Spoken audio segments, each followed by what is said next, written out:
Les coups frappés à la porte retentirent après la tombée de la nuit.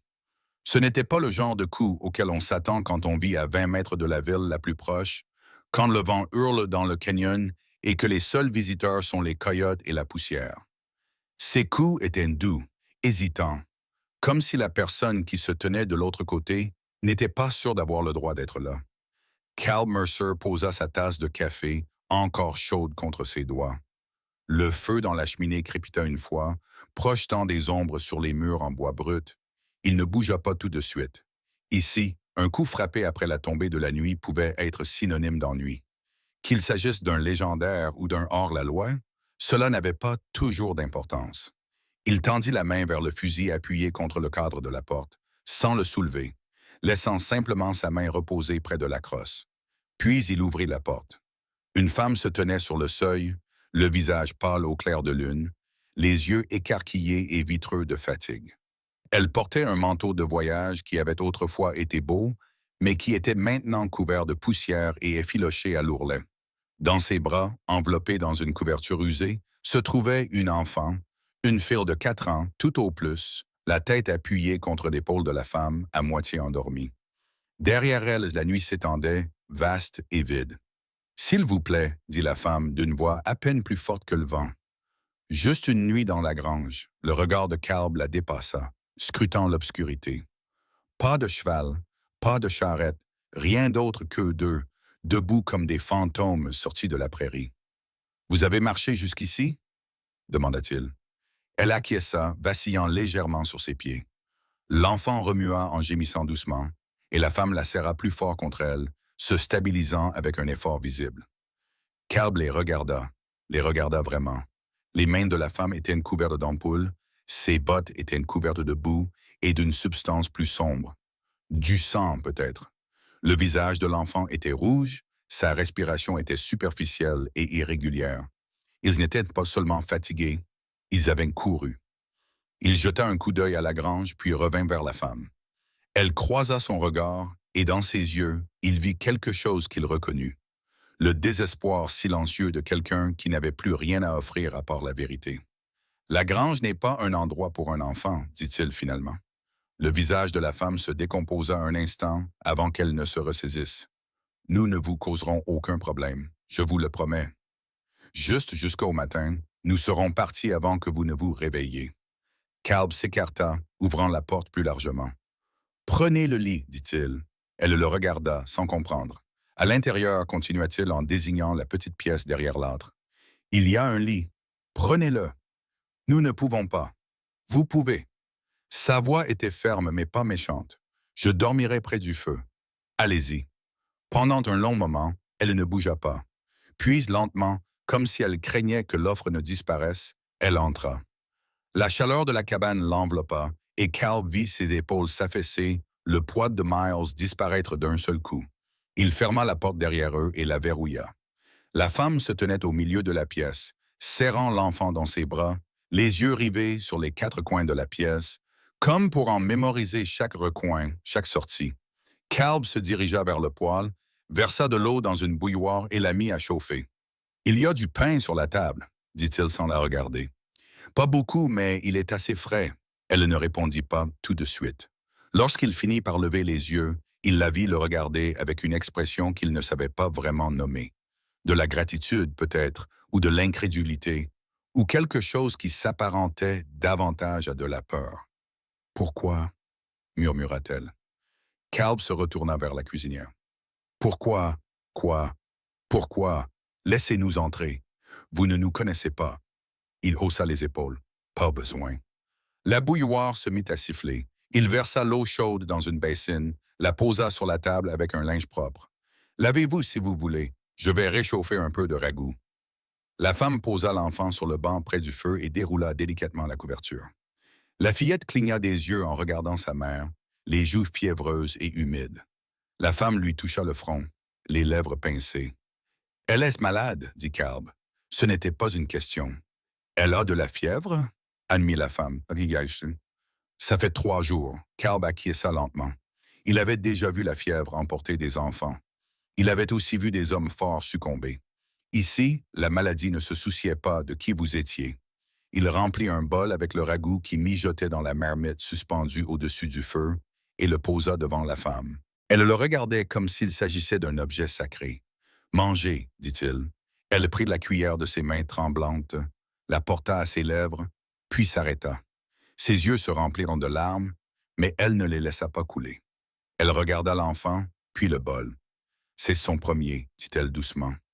Caleb remplit un deuxième bol plus petit et le posa à côté du premier.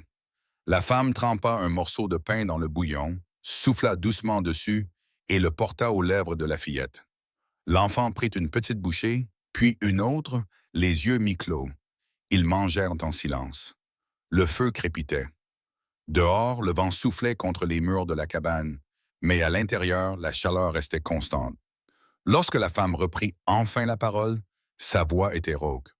Nous ne vous dérangerons plus après demain matin. Je vous le promets. Caleb se pencha en arrière sur sa chaise, le regard fixé sur les flammes. Où allez-vous? Elle hésita. À l'ouest, c'est un long trajet. Nous nous débrouillerons. Pas avec un enfant malade. Vous n'y arriverez pas. Elle serra les mâchoires. Nous nous débrouillerons. Elle répéta plus fermement cette fois. Caleb n'insista pas. Il avait appris depuis longtemps que certaines personnes portaient des fardeaux qu'elles ne partageaient pas, aussi lourds fussent-ils. Il se leva, se dirigea vers l'arrière-boutique et revint avec une couverture en laine. « Les lits sont là-bas », dit-il en désignant la porte d'un signe de tête. « Reposez-vous. » La femme prit l'enfant dans ses bras et la porta vers la chambre. Sur le seuil, elle s'arrêta et jeta un regard en arrière.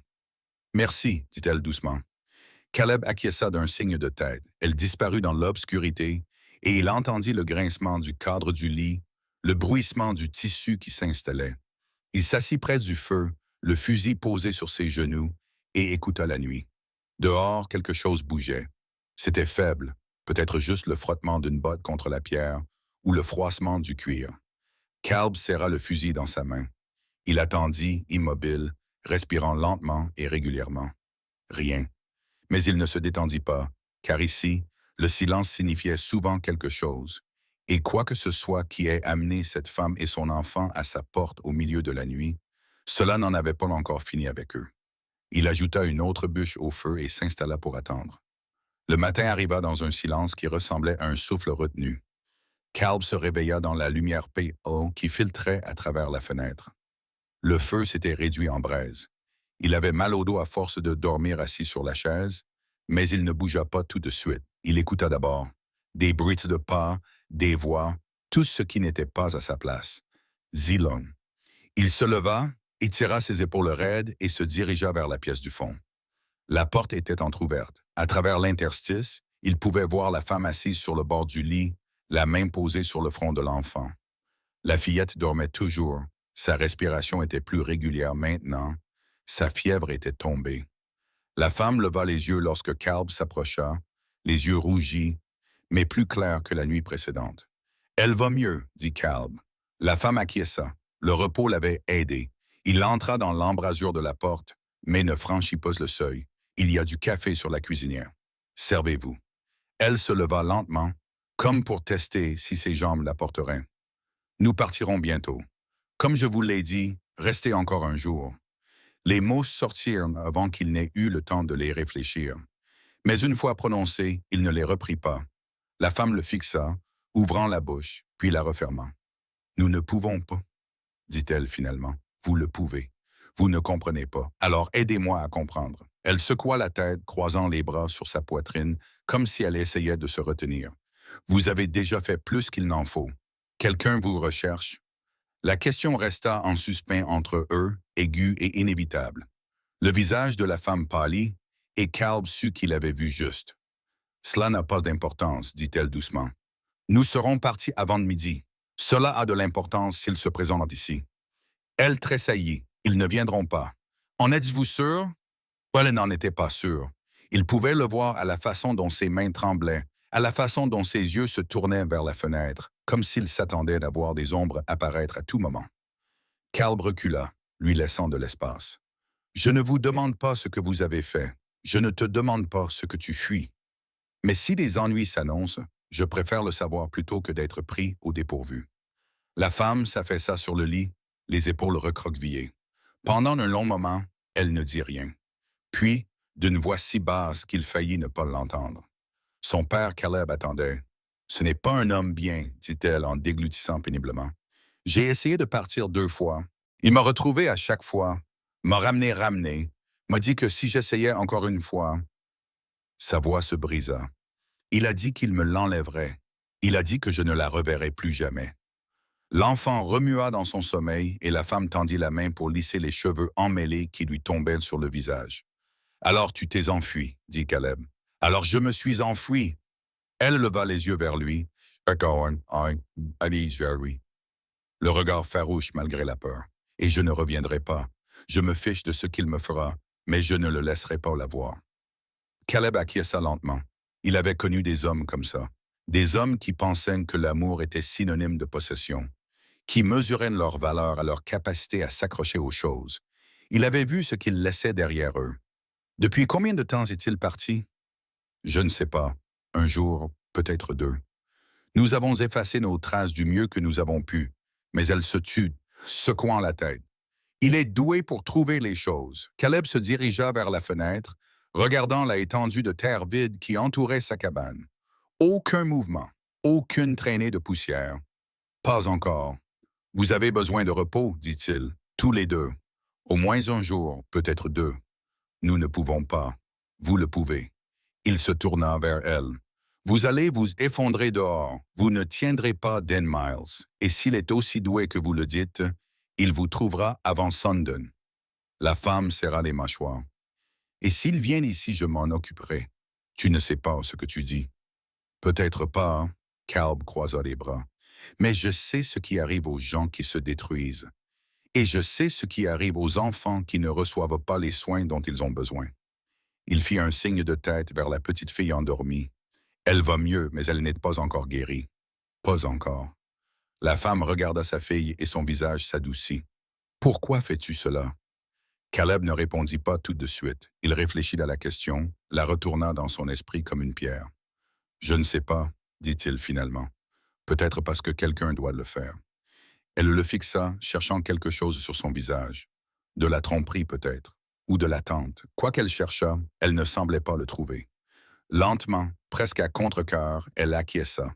Encore un jour, dit-elle, mais s'il y a le moindre signe de lui, le moindre signe, nous partons. C'est d'accord. Caleb la laissa là et retourna dans la pièce principale. Il se servit un café noir et amer et se tint près de la fenêtre, regardant l'horizon. Il n'était pas idiot. Il savait ce qu'il risquait. Il savait que la gentillesse ici pouvait coûter tout à un homme. Mais il savait aussi que certaines choses importaient plus que la sécurité. Certaines choses auxquelles on ne pouvait pas tourner le dos, même si cela aurait été plus facile. À midi, la femme était sortie de l'arrière-boutique, l'enfant marchant lentement à ses côtés. La fièvre de la fillette était complètement tombée. Ses joues étaient encore rouges, mais ses yeux étaient plus vifs. Elle s'accrochait à la main de sa mère, observant Caleb avec une curiosité tranquille. « Elle veut vous remercier, dit la femme. Caleb jeta un coup d'œil à l'enfant, puis s'agenouilla pour se mettre à sa hauteur. « Tu te sens mieux? » La fillette acquiesça d'un signe de tête, d'une petite voix. « Oui, monsieur, bien. » Il fouilla dans sa poche et en sortit un petit cheval sculpté, pas plus gros que son pouce. Il l'avait sculpté quelques mois auparavant, pendant une longue nuit d'hiver où le sommeil ne venait pas. « Tu aimes les chevaux. » Elle écarquilla les yeux. Elle acquiesça à nouveau, plus vivement cette fois. Il le lui tendit et elle le prit délicatement, le tenant à 2 mains comme s'il était en verre. « Merci, murmura-t-elle. » Caleb se leva, la poitrine serrée d'une manière qu'il ne comprenait pas vraiment. De rien. Les yeux de la femme étaient à nouveau humides, mais cette fois, elle n'essaya pas de le cacher. Cet après-midi-là, Caleb partit à cheval pour inspecter le périmètre, scrutant le terrain à la recherche du moindre signe de mouvement. Il ne trouva rien. Pas de traces, pas de cavalier, pas de poussière dans le vent, mais le malaise resta avec lui, serré dans son estomac. À son retour, la femme et l'enfant étaient assis près du feu, la fillette jouant tranquillement avec le cheval sculpté tandis que sa mère la regardait. Caleb ne dit rien. Il ajouta simplement du bois au feu et vérifia le verrou de la porte. Dehors, le soleil descendait, peignant le ciel de nuances d'ambre et de sang. Et quelque part au loin, on entendit le bruit des sabots qui se rapprochaient lentement, inévitablement. Les chevaux arrivèrent au crépuscule. Caleb vit d'abord la poussière, une fine ligne s'élevant à l'horizon comme la fumée d'un feu mourant. Il l'avait guetté tout l'après-midi, ce signe révélateur de cavalier se déplaçant rapidement. Maintenant qu'elle était là, son cœur ne s'emballa pas. Il se stabilisa. Il se détourna de la fenêtre et trouva la femme debout dans l'embrasure de la porte de la pièce arrière, le visage décoloré. « C'est lui ?» demanda Caleb. Elle acquiesça, les lèvres serrées en une ligne exsangue. « Combien sont-ils ?»« 2, peut-être 3, répondit-elle dans un murmure. « Des frères, ils font tout ce qu'il leur dit. » Caleb se dirigea vers la cheminée où son ceinturon était accroché à un crochet. Il le boucla, vérifia le barillet du revolver, puis attrapa le fusil. La femme le regardait, les yeux écarquillés, les mains crispées. « Emmène la petite dans l'arrière-boutique, » dit-il calmement. « Ferme la porte. Ne sors pas sans que je te le dise. » Il... Sa voix se brisa. « Il te tuera, puis il l'emmènera. Et il ne le fera pas, » dit Caleb en la regardant droit dans les yeux d'une voix assurée. « Allez-y maintenant. Faites la terre. » Pendant un instant, la femme resta immobile. Puis elle se retourna et disparut dans l'arrière-boutique. Il entendit le murmure doux de sa voix qui apaisait l'enfant, suivi du grincement de la porte qui se refermait. Caleb se dirigea vers la fenêtre et regarda dehors. 3 cavaliers. Ils avançaient en file indienne, sans se presser, confiants. Celui du milieu était plus grand que les autres, les épaules larges, le chapeau enfoncé sur la tête. Même de loin, Caleb pouvait voir la façon dont il se tenait. Comme un homme à qui on n'avait jamais dit non et qui ne le reconnaîtrait pas si c'était le cas. Ils ralentirent à l'approche de la cabane, s'écartant légèrement. Caleb observait leurs mains. Aucun n'avait encore dégainé, mais ils allaient le faire. Les hommes comme eux le faisaient toujours. Le cavalier de tête s'arrêta à une vingtaine de mètres de la porte.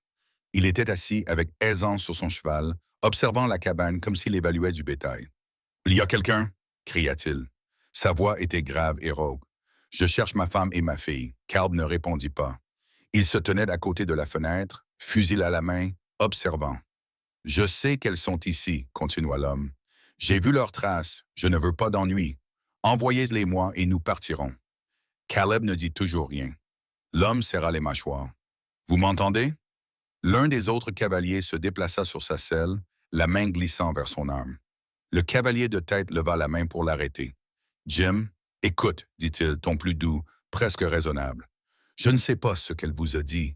Les femmes ont des idées. Vous savez comment c'est, mais c'est ma femme. Cette fille est ma chair et mon sang. J'ai des droits sur elle. » Caleb s'avança dans l'embrasure de la porte, le fusil posé sur sa poitrine. Les 3 hommes se raidirent, les yeux rivés sur lui. « Vous n'avez aucun droit ici, » dit Caleb calmement. Le cavalier de tête se pencha en avant sur sa selle, plissant les yeux. « C'est pour que tu saches qui je suis. Je m'en fiche. » Une lueur de colère passa sur le visage de l'homme, mais il la fit disparaître, la remplaçant par un sourire froid. « Je m'appelle Dolan, Jack Dolan. Tu en as peut-être entendu parler. » Caleb secoua la tête. « Je ne peux pas dire que ce soit le cas. » Le sourire de Dolan s'estompa. « Eh bien, maintenant tu l'as entendu. Et maintenant tu sais que quand je dis que je ramène ma famille à la maison, je le pense vraiment. Ils ne vont nulle part. » Le cavalier de gauche prit la parole, d'une voix aiguë et nasillarde. « Bon sang, Jack, tais-toi, Toby. » Les yeux de Dolan ne quittaient pas Caleb. « Tu fais une erreur, mon ami. »« Je ne suis pas ton ami, » dit Caleb. « Et tu n'es pas le bienvenu ici. Fais demi-tour. »« Pas sans eux. Alors je suppose que tu ne partiras pas. » Pendant un long moment, personne ne bougea. Le vent se leva, soulevant la poussière autour des sabots des chevaux. Au loin, un coyote hurla. Son cri était faible et solitaire. La main de Dolan se déplaça lentement vers son arme. « Non, » dit Caleb. Dolan se figea, puis il leva lentement les 2 mains, paume vers l'extérieur. Mais son regard ne changea pas. Il s'aiguisa, se durcit, se transforma en quelque chose de méchant. « Tu as un nom » demanda Dolan. « Merco. Eh bien, Mercer, tu sembles être un homme raisonnable. Alors, laisse-moi te le dire clairement. Cette femme là-dedans, c'est la mienne. Elle ne partira pas juste parce qu'elle a une idée saugrenue en tête. Et si tu penses pouvoir jouer les héros, sache que j'ai des amis, beaucoup d'amis. Tu peux me renvoyer aujourd'hui, mais demain, la semaine prochaine, je reviendrai et je ne serai pas aussi aimable. Calb déplaça légèrement son fusil, juste assez pour que le canon pointe plus directement vers la poitrine de Dolan. Si tu reviens, dit Calb, tu ne repartiras pas. De Dolan le fixa, la mâchoire crispée, puis il acquiesça lentement. D'accord, dit-il, d'accord, nous partirons. Mais souviens-toi de ça, Mercer. Quoi qu'il arrive ensuite, ce sera ta responsabilité. Il fit faire demi-tour à son cheval en tirant sur les rênes. Les deux autres cavaliers le suivirent, jetant des regards par-dessus leur épaule. Ils s'éloignèrent lentement, délibérément, leurs silhouettes sombres se découpant dans la lumière déclinante. Calb resta dans l'embrasure de la porte jusqu'à ce qu'il disparaisse derrière la crête. Même alors, il ne baissa pas son fusil. Il resta là à regarder, attendant que la poussière retombe. Derrière lui, la porte de l'arrière-boutique s'ouvrit en grinçant. La femme sortit, l'enfant agrippé à sa main. « Sont-ils partis ?» demanda-t-elle d'une voix tremblante. « Pour l'instant, il reviendra. » « Je le sais. » Elle traversa la pièce pour le rejoindre, le visage pâle, mais déterminé. « Tu aurais dû nous laisser partir. Ce n'est pas ton combat. » Carl baissa enfin son fusil et se tourna vers elle. « Maintenant, oui. » Elle ouvrit la bouche pour protester, puis s'arrêta. Ce qu'elle vit sur son visage la fit se taire. Calb passa devant elle et posa le fusil près de la porte. « Nous devons être prêts. S'il revient, ce sera bientôt. Et la prochaine fois, il ne parlera pas d'abord. » La femme acquiesça lentement. « Que faisons-nous? »« Nous attendons, dit Calb, et s'il franchit cette porte, nous ferons en sorte qu'il le regrette. » L'enfant se mit à pleurer doucement, et la femme s'agenouilla, tirant sur ses vêtements. Calb se détourna, regardant par la fenêtre la terre qui s'assombrissait. Quelque part, Jack Dolan était en train d'élaborer des plans, et Calb savait avec la certitude que lui donnait son expérience que le sang allait couler. La seule question était, le sang de qui? La nuit tomba, lourde et profonde. Caleb attisa le feu plus que d'habitude, suffisamment pour éclairer les coins de la pièce et tenir les ombres à distance. La femme s'assit près de l'âtre, l'enfant blotti sur ses genoux, enfin endormi après 1 heure de larmes silencieuses. Aucun d'eux n'avait beaucoup parlé depuis le départ des cavaliers. Les mots semblaient fragiles, insuffisants. Calb vérifia à nouveau le fusil, plus par habitude que par nécessité, puis remplit la cafetière et la posa sur le feu. La femme l'observait, le regard distant, perdu dans un endroit qu'il ne pouvait suivre. « Vous devriez manger quelque chose, dit-il. Elle secoua la tête. « Je n'ai pas faim.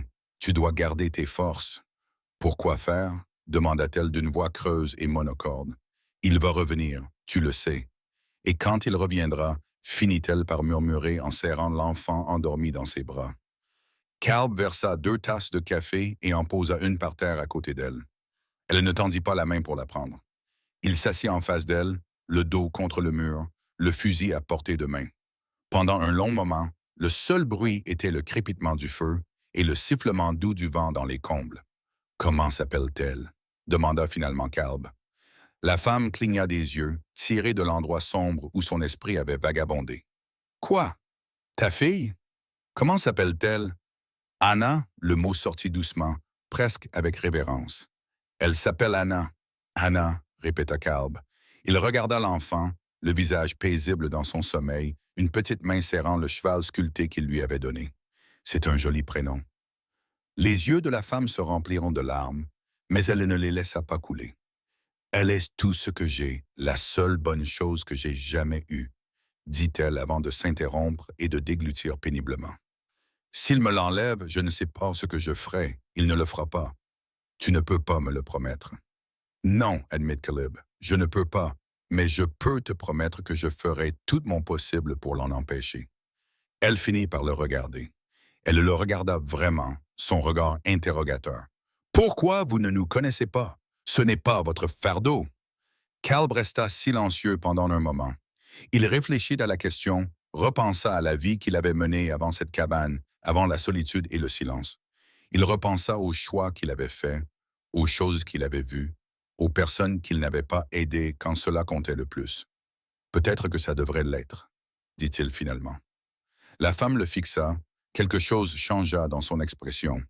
Surprise peut-être, ou compréhension. J'avais une famille autrefois, continua Caleb, d'une voix basse. Il y a longtemps, une femme et un garçon. Il avait à peu près l'âge d'Anna. Il fit une pause. Les souvenirs étaient vifs. Même après toutes ces années, il y avait un feu. J'étais parti chasser à des kilomètres de là. Quand je suis revenu, il s'est arrêté et a secoué la tête. Je n'étais pas là quand ils avaient besoin de moi. La femme porta la main à sa bouche. Je suis désolé. Moi aussi. Il regarda le feu, observant les flammes danser et tourbillonner. Je me suis dit que c'était la volonté de Dieu, la malchance, tout ce dont j'avais besoin d'entendre pour continuer. Mais la vérité, c'est que je n'étais pas là. Et je porte ce poids depuis lors. Ce n'était pas ta faute. Peut-être pas, mais cela ne change rien. Il croisa à nouveau son regard. Je ne peux pas réparer ce qui leur est arrivé. Mais je peux m'assurer que la même chose ne t'arrivera pas. À toi, à Anna. Les larmes de la femme finirent par couler, silencieuses et régulières. Elle les essuya du revers de la main, puis attrapa le café.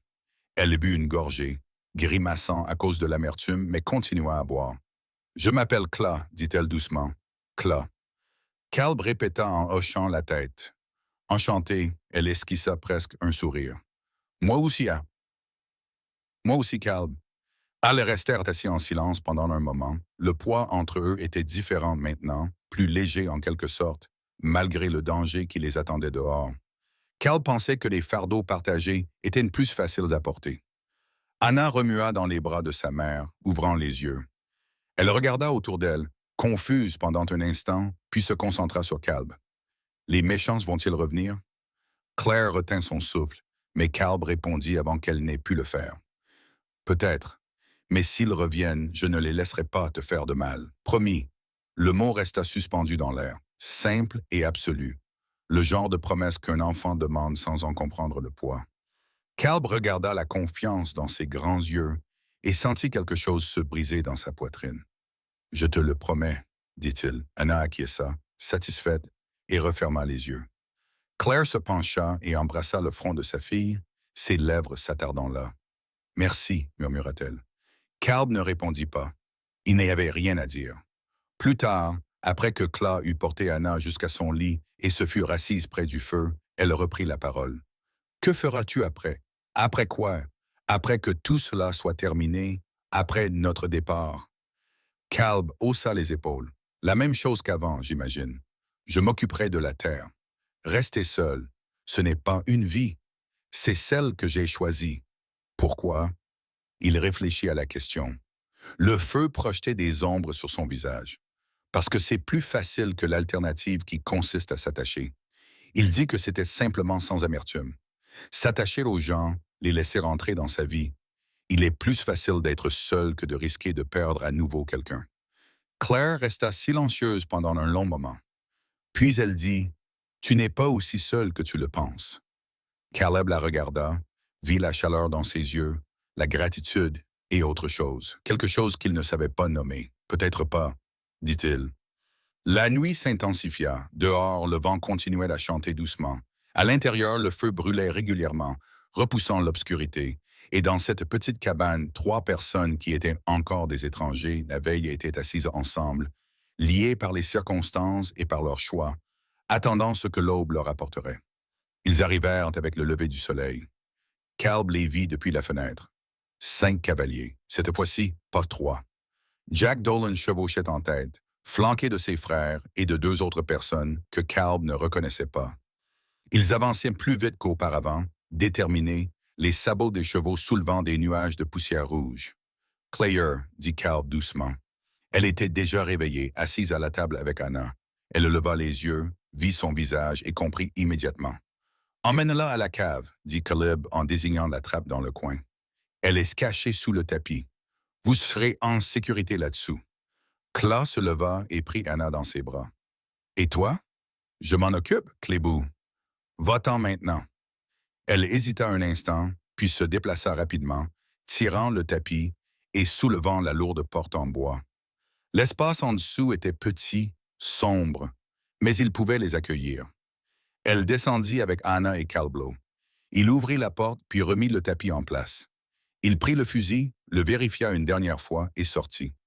Les cavaliers s'arrêtèrent à une dizaine de mètres de la cabane, formant un demi-cercle. Jack Dolan mit pied à terre, ses bottes frappant le sol avec un poids délibéré. Les autres restèrent sur leurs chevaux, les mains posées sur leurs armes. « Vous ne vous attendiez pas à me voir revenir si tôt, n'est-ce pas? » lança Dolan. « J'espérais que vous feriez preuve de plus de bon sens, » répondit Calb. Dolan sourit, mais son sourire n'avait rien d'amusé. « De bon sens? Vous avez enfermé ma femme et mon enfant là-dedans, et vous me parlez de bon sens? Ils ne sont pas enfermés, et ils ne partiront pas. C'est là que tu te trompes. » Dolan fit un pas en avant. « Je t'ai donné une chance hier. Je t'ai dit de partir, mais tu ne l'as pas saisi. Alors maintenant, on va y aller par la manière forte. » Calb leva légèrement son fusil, sans le pointer pour l'instant, juste pour montrer clairement son intention. « Tu me tires dessus, tu ferais mieux d'être prêt à mourir. » L'un des hommes à cheval rit nerveusement. « Bon sang, Jack. C'est juste un homme. »« C'est exact, » dit Dolan, les yeux rivés sur Calb. « Juste un homme. » Il tourna légèrement la tête, s'adressant à ses frères sans détourner le regard. « Toby, toi et Marcus, allez derrière. Ellis Cole, surveille les côtés. Personne n'entre ni ne sort. » Les hommes commencèrent à bouger, mais la voix de Caleb les arrêta net. « Faites un pas de plus. Je le descends d'abord. » Le fusil était maintenant pointé directement sur la poitrine de Dolan. « Ensuite, j'en emporte autant que possible avant que vous ne m'ayez. La question est, lequel d'entre vous veut mourir en second? » Les cavaliers se figèrent. Le sourire de Dolan s'estompa. « Tu bluffes, dit-il. Essayez donc. » Le silence s'étira comme un fil tendu. Au loin, un corbeau croissa d'un ton aigu et moqueur. Les chevaux s'agitèrent, sentant la tension. Puis, derrière Caleb, une voix retentit. Il ne bluffe pas. Caleb jeta un coup d'œil en arrière, le cœur serré. Claude se tenait dans l'embrasure de la porte, tenant son revolver à deux mains. Elle le pointait sur Dolan, les bras fermes malgré la peur dans ses yeux. « Clea, je ne me cache pas, » dit-elle fermement. « Plus maintenant. » L'expression de Dolan changea. Surprise, puis quelque chose de plus sombre. « Clea, pose ton arme. Tu vas te blesser. Reste en arrière, Jacou. »« Cla, chérie, tu agis bêtement. Viens ici, Amenana. Nous rentrerons à la maison et nous pourrons oublier tout ce qui s'est passé. Je ne reviendrai pas. Si tu y retourneras. » Sa voix se durcit. « Tu es ma femme, Anna est ma fille. Tu ne peux pas partir comme ça. Je suis déjà parti. » Dolan serra les mâchoires. « Tu crois que cet homme peut te protéger? Tu crois qu'il se soucie de toi? Il se sert de toi, Claire.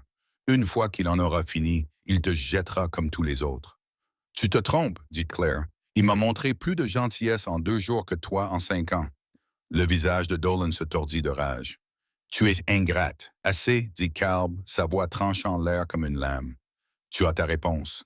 Maintenant, pars. » Dolan le fixa, haletant. Puis il regarda Claude et le pistolet dans ses mains, et quelque chose dans ses yeux devint vide et froid. « Très bien, » dit-il calmement. « Tu as gagné. » Il se retourna comme pour retourner vers son cheval, puis d'un mouvement fluide, il sortit son arme et se retourna brusquement. Calb tira. Le coup de feu retentit dans l'air matinal, résonnant sur les parois du canyon. Dolan tituba, son arme tombant de sa main. Il regarda le sang qui se répandait sur sa poitrine, puis leva les yeux vers Calb, l'air plus surpris que souffrant. Il tomba à genoux, puis en avant, le visage contre le sol. Pendant un instant, personne ne bougea. Les autres cavaliers fixaient le corps de Dolan, le visage pâle. « Quelqu'un d'autre? » demanda Calb d'une voix d'un calme mortel. L'un d'eux, Toby, secoua rapidement la tête. « Non, monsieur, nous avons terminé. Alors partez. Ils n'eurent pas besoin qu'on le leur répète. » Ils firent faire demi-tour à leurs chevaux et s'éloignèrent au galop, laissant le corps de Dolan derrière eux dans la poussière. Calb baissa son fusil, les mains fermes, mais le cœur battant à tout rompre. Il se tourna vers Claude, qui se tenait tremblante dans l'embrasure de la porte, le revolver toujours levé. « C'est fini, » dit-il doucement. Elle le regarda, puis regarda le corps de Dolan, et l'arme glissa de ses mains. Calb la rattrapa alors que ses genoux fléchissaient, la tenant fermement. « C'est fini, » répéta-t-il. Elle enfouit son visage dans son épaule et pleura. Les jours qui suivirent furent calmes. Calb enterra Jack Dolan sur la crête surplombant le canyon, non par respect, mais parce que c'était la bonne chose à faire. Claire n'était pas présente. Elle resta dans la cabane avec Anna, entamant le lent processus de guérison. Au début, ils ne parlèrent pas de partir, mais au fil des jours et des semaines, la question commença à s'imposer entre eux, tacite mais présente. Un soir, alors qu'ils étaient assis près du feu, Anna endormie dans la pièce du fond, Claire finit par demander que va-t-il se passer même maintenant? Calb la regarda, vit l'incertitude dans ses yeux. Que veux-tu qu'il se passe? Je ne sais pas. Elle marqua une pause. Je pensais que nous partirions, que nous continuerions à avancer, que nous trouverions un nouvel endroit, mais elle s'interrompit, jetant un coup d'œil autour de la cabane. Je ne sais pas si j'en ai encore envie. Tu peux rester si tu veux, dit Caleb doucement. Aussi longtemps que tu en as besoin. Et si c'est plus long que ça? Il croisa son regard, vit l'espoir qui s'y trouvait, fragile et hésitant, alors ce sera plus long. Elle sourit, un petit sourire, mais un vrai. Anna aime cet endroit. Elle t'aime bien. Je l'aime bien aussi. Et moi? Demanda Claire, d'une voix à peine audible. Calb tendit la main et posa sa main rugueuse sur la sienne. Toi aussi. Des années plus tard, les voyageurs qui traversaient le canyon s'arrêtaient parfois dans le petit ranch niché contre la crête. Ils voyaient l'homme travailler la terre, la femme s'occuper du jardin, et la fille, désormais plus grande, rire en courant après les chevaux. Ils demandaient de l'eau, leur chemin des indications, et l'homme leur rendait toujours service. Il était calme mais gentil. Et s'ils regardaient de près, ils voyaient la façon dont la femme le regardait, la façon dont la fille l'appelait papa. Et ils comprenaient sans avoir à demander que cette famille n'était pas unie par le sang, mais par quelque chose de plus fort, par le choix, par la gentillesse, par un coup frappé à la porte au milieu de la nuit, et par un cow-boy qui leur avait donné son lit et ne leur avait jamais demandé de partir. Et le soir, lorsque le travail était terminé et que le feu brûlait faiblement, ils s'asseyaient ensemble et se souvenaient comment tout avait commencé, avec une seule nuit dans la grange, un appel à la pitié et un homme qui avait choisi de répondre